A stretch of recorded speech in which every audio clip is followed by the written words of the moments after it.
Better days are definitely around the corner if Colson Montgomery, Kyle Teel, and Edgar Quero produce consistently like they did this weekend. And let's discuss on today's episode of Locked On White Sox. You are Locked On White Sox, your daily Chicago White Sox podcast. Part of the Locked On Podcast Network, your team every day.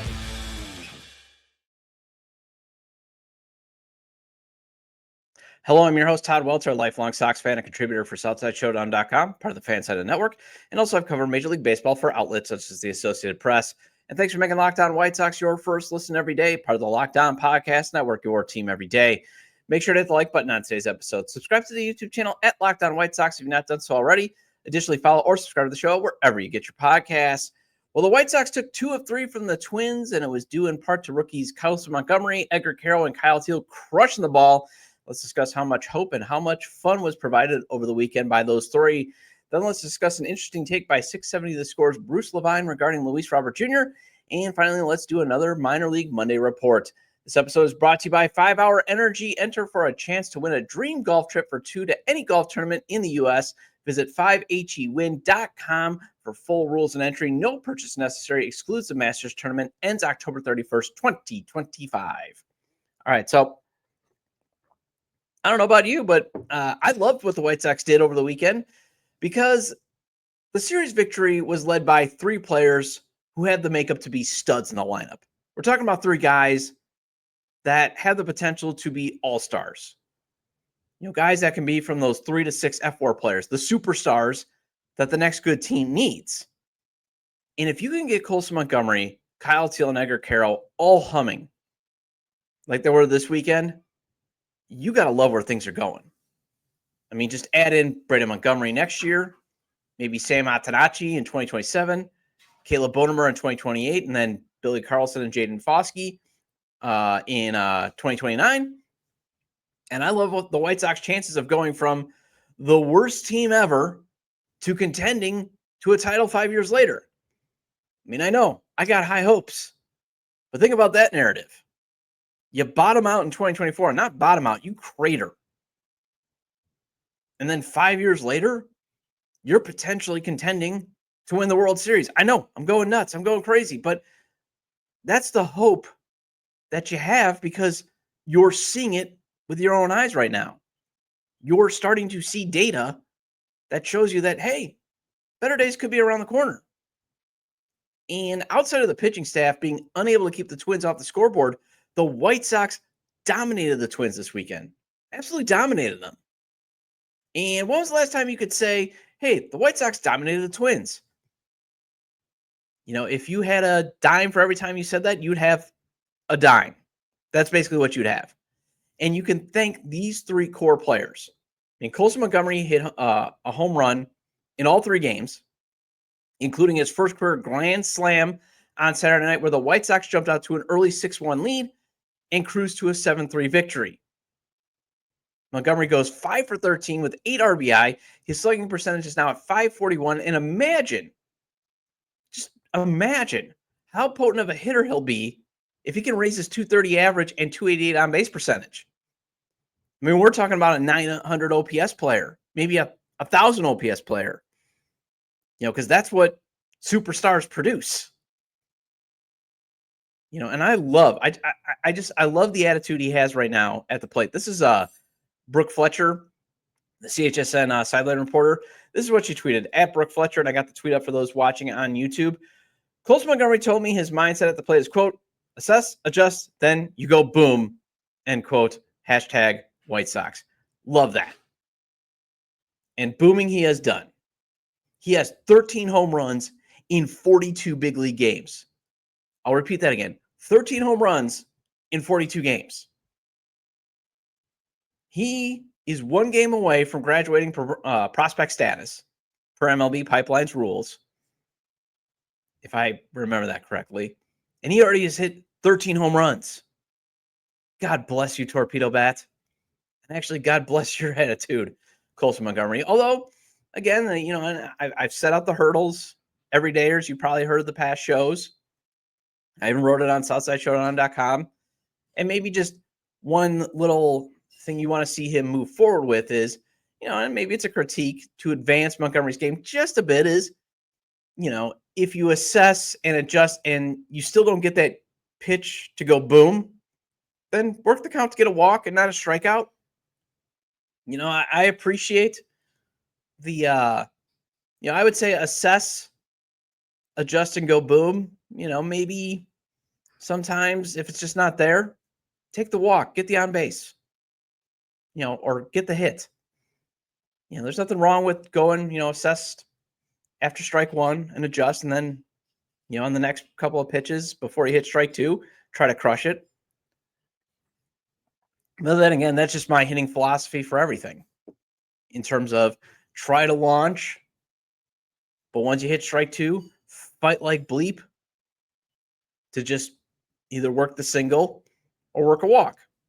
But otherwise, crush away, young man, and make those tiny modifications as you progress. And I love how, again, he's adjusting at the big league game. And then Teel, he has been on a roll.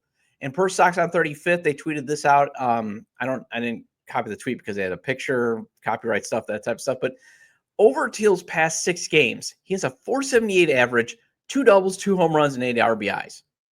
And the Sox on Sunday jumped out to an early 7-0 lead in the first 2 innings. And Teel, Quero, and Montgomery accounted for 6 of those RBIs. Teel went 5 for 11 with 3 RBI, 4 runs scored in the series. He also reached base safely in all 3 games, and he had a 3-hit game yesterday. I mean, he is on a roll. And obviously, the 2 home runs is giving you confidence that, because again, for him to hit that star status, you want to see him drive the ball. You want to see him be almost like Cal Riley. I know it's a high ceiling to reach, but the questions have been, is he going to be a star catcher? Where star catchers, that's usually a 250 average, 20 to 25 home runs, good defense, and there's nothing wrong with that. But if you want an absolute star player overall, you're looking at what Cal Riley does. And the other thing is, I love the White Sox that they jumped on 2 young twin starters. And now that knowing that, hey, these guys like to throw fastballs, and for a team that has been challenged to hit fastballs better, they jumped out. They threw the Twins down on the mat and kept them down. Except for on Friday when they got down early. Did rally back. A little bit too aggressive, sending maybe Miguel Vargas there. I know it was a perfect throw, but maybe just a little bit too aggressive. Maybe should have played that, hey, let's not send them because the bases are still loaded. But that's just a critique on there. But Quero, he had multi-hit games on Friday and Saturday. Him sitting out on Saturday's game, though, it annoys me. I mean, I'm fine. Teel and Quero will need a day off here and there. I mean, if you're asking them to catch 4 days a week, for example, and 3, that type of stuff, and the other one DHing, you still might want to give their legs just a little bit of a rest. But if you're going to DH anyone else in the lineup, it better be Lenyn Sosa, not Andrew Benintendi, because process-wise, DHing Benintendi is just a bad idea because, A, you already know what he is. And that is a fading veteran who, I'll give him a little bit of credit, he's trying to drive the ball. But otherwise, he's a sunk cost at this point. And you'd love to see him get off the payroll. You'd love to see him get off the team because, again, he's taking up spots. Just process-wise. Because, again, it's all about development. It's all about getting data. Like, I would love to see Curtis Mead get as many at-bats to see, hey, can he be part of this core going forward? So if you want to give Quero a day off, Sosa better be the DH, not the first baseman, and Mead should be in the lineup. Because, again, it's all about development and evaluation. But the development right now is leading to a hopeful evaluation that, hey, this lineup could be much better next season. I mean, obviously, you need Teel and Quero to start hitting for more power. You need Colson to, get that on-base percentage up to that 300, 330 mark. But then you get that raised floor production from Miguel Vargas, Chase Meidroth, Brooks Baldwin, and I'd love to see Curtis Mead join them. And then the positive first-half contribution from Luis Robert Jr. next season, like you're getting right now. And suddenly, at the very least, the White Sox could force the Twins to the bottom of the AL Central. Well, speaking of Luis Robert Jr., the second half is showing he should easily have his $20 million option exercise, except 670 scores. Bruce Levine provided a terrible take that the option should not be exercised and then contradicted himself. And let's discuss after the break.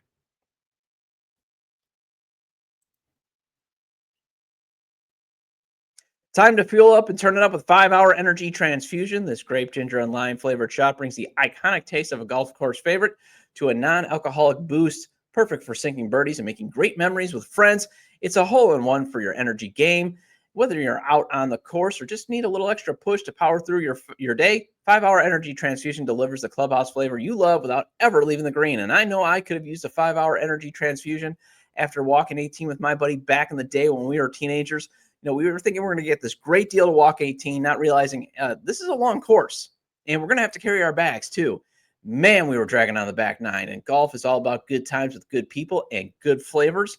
The grape, ginger, lime flavor of 5-Hour Energy Transfusion gives you the best parts of your clubhouse go-to without leaving the course or chasing down that bev cart. And now you can amp up the fun even more. Just buy, snap, and enter for a chance to win a dream golf trip for 2 to any golf tournament in the USA. Tee up that trip. Visit 5hewin.com for full rules and entry. No purchase necessary. Excludes the Masters tournament. Ends October 31st, 2025.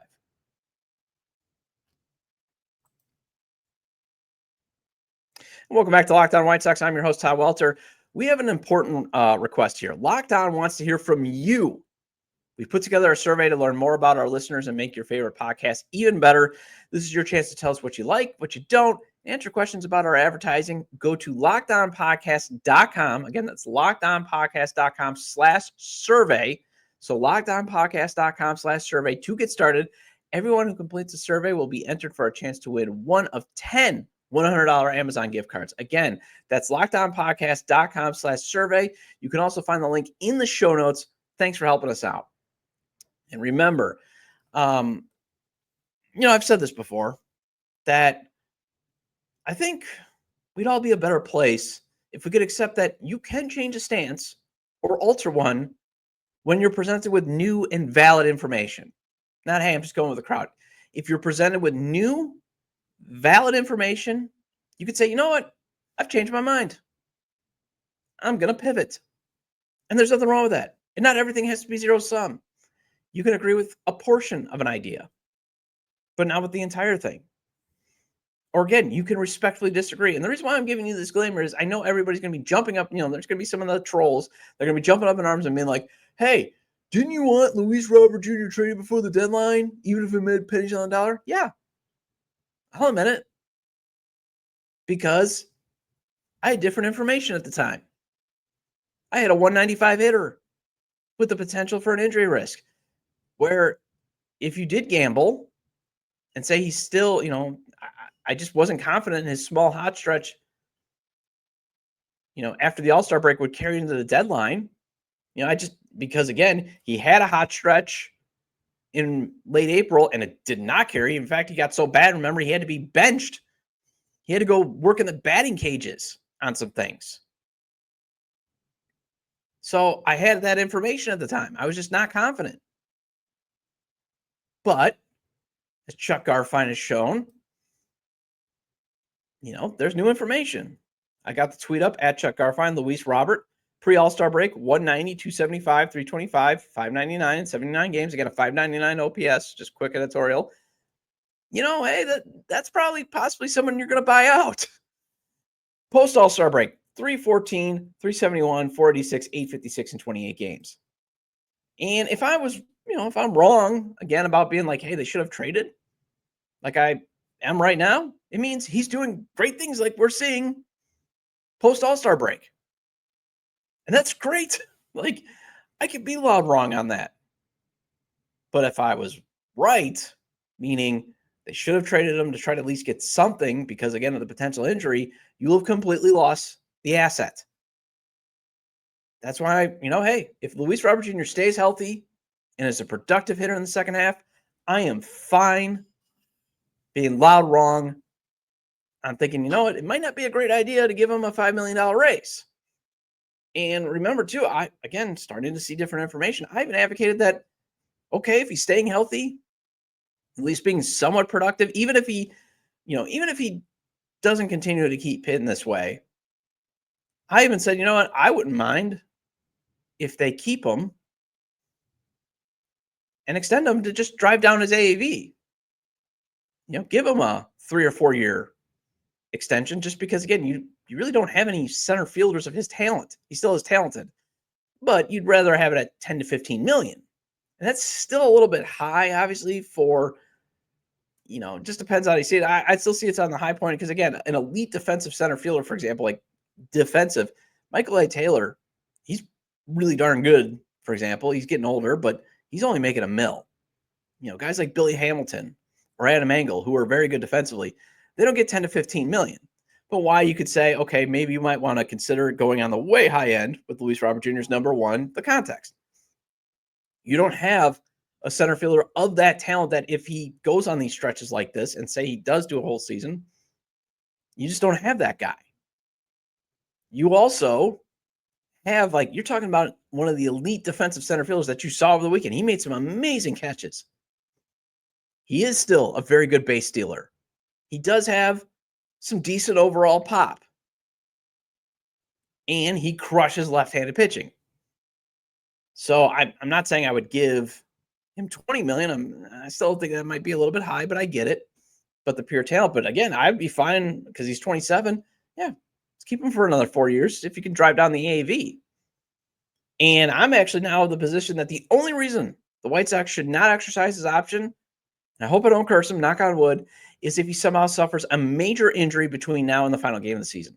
Then, yeah, if you're in a Yoan Moncada situation again, like where he misses the next 6 weeks, I don't know if you can trust him. But otherwise,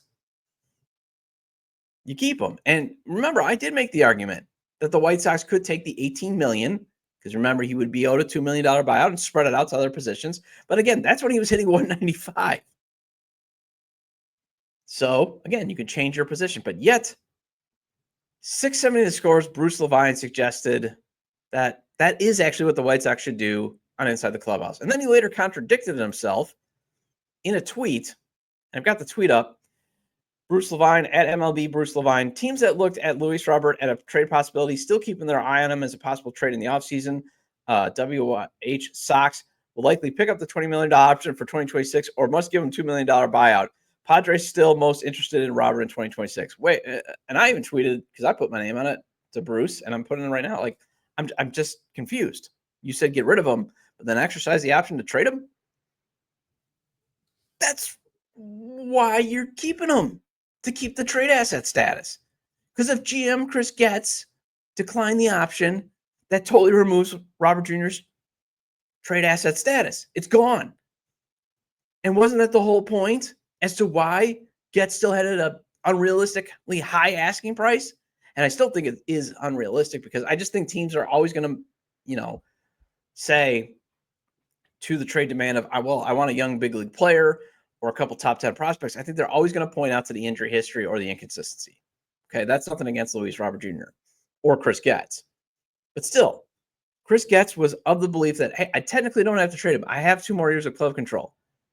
So then why would you just get rid of the asset status if he's healthy? And if Jerry Reinsdorf is kind of floating this idea to Bruce, because Bruce has ties. I know I've met Bruce. I've covered the Cubs clubhouse with him. Obviously, he probably wouldn't know me. It's a long time ago. But Bruce, I'll say this. Bruce has become very close to the teams he covers. I think sometimes it takes out the objectivity. And sometimes there's nothing wrong with a reporter saying, well, look at it this way. And there's nothing wrong with that. But he tends to do that a lot. To a point where what? He always was defending Tony La Russa, for example. It's like, Bruce, I've covered Tony La Russa just like you. The guy doesn't care what people think about him. But anyways, if Jerry is saying, hey, there's no way I'm exercising that $20 million because he's still hitting 220, then Jerry would be totally kneecapping his GM, his handpicked GM. I find that very, very hard, but I wouldn't be surprised. And then his logic was, well, I'd like to get a first baseman with pop. And yes, I would love to have a first baseman that can hit 30 home runs. But at the same time, if you can get a first baseman that has a 750 to 800 OPS, you take that too. And maybe Miguel Vargas or Curtis Mead provides that. Plus, you're looking at maybe signing Carlos Santana, although I would think the Sox should have signed him. But, just for trade purposes. But you're not going to get a great first baseman for $18 million because they're just not available. I don't think they're going after Pete Alonso, and I don't think he's signing for $18 million. So you might as well just keep Luis Robert Jr. Well, Noah Schultz, he returned to the mound from a knee injury, and let's discuss how his outing went and how fellow top left-handed pitching prospect Hagen Smith's outing is bringing out some bust vibes, along with Caleb Bonemer getting promoted on this week's Minor League Monday Report, and that is after the break.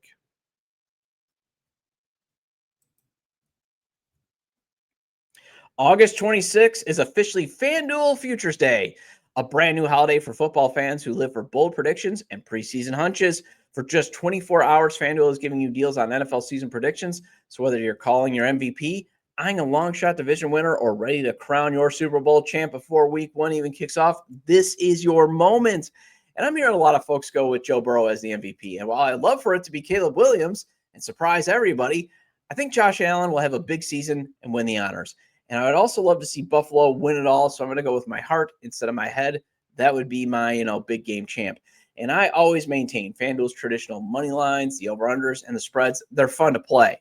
But if you want to win some serious money, go with the parlays, props, and futures. And you can parlay division winners like, say, the Eagles, the Chiefs, and Steelers to have a shot at a nice payout. Visit the FanDuel app today and start planning your future bets now, because Futures Day is one day and one day only. FanDuel, play your game.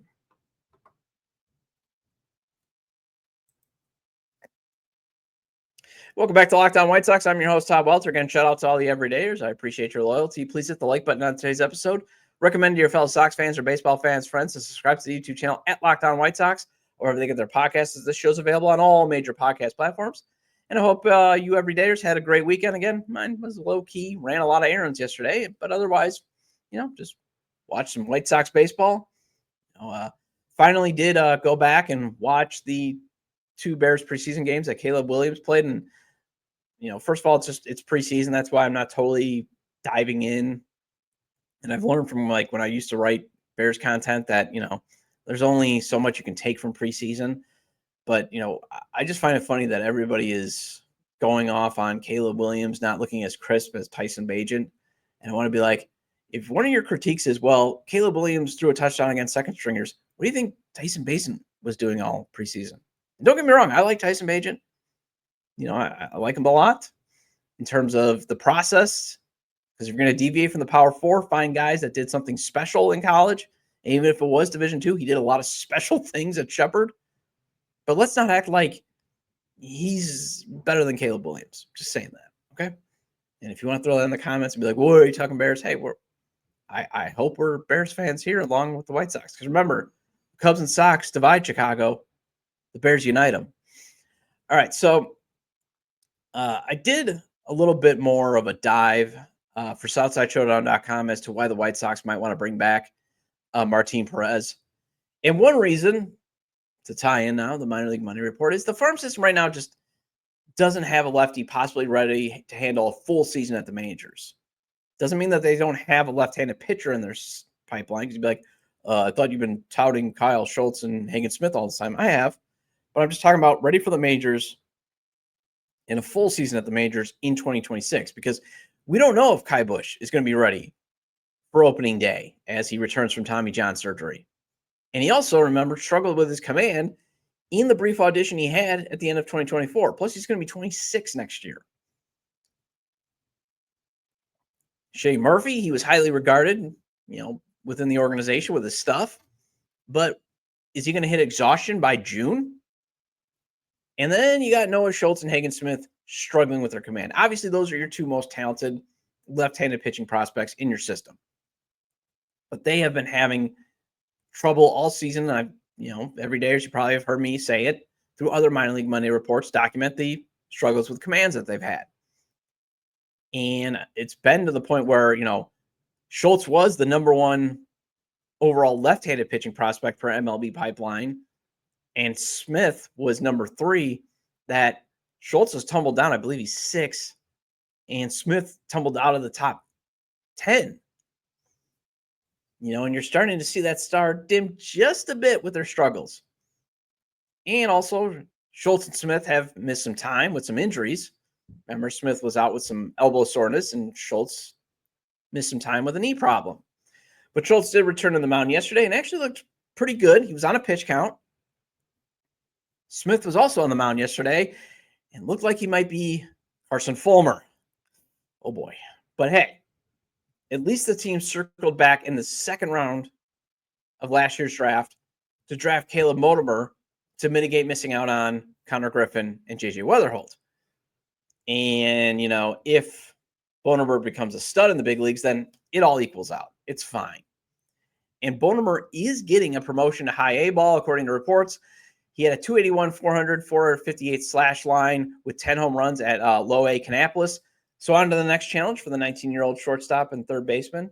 And James Fox of FutureSox.net, he did point out on X, formerly Twitter, it's going to be interesting to see what move the Sox will make to accommodate Bonemer now going to high A Winston-Salem. Are they going to rotate him with Kyle Lodice at short? Or, I know one of the things that I think it was Lodice that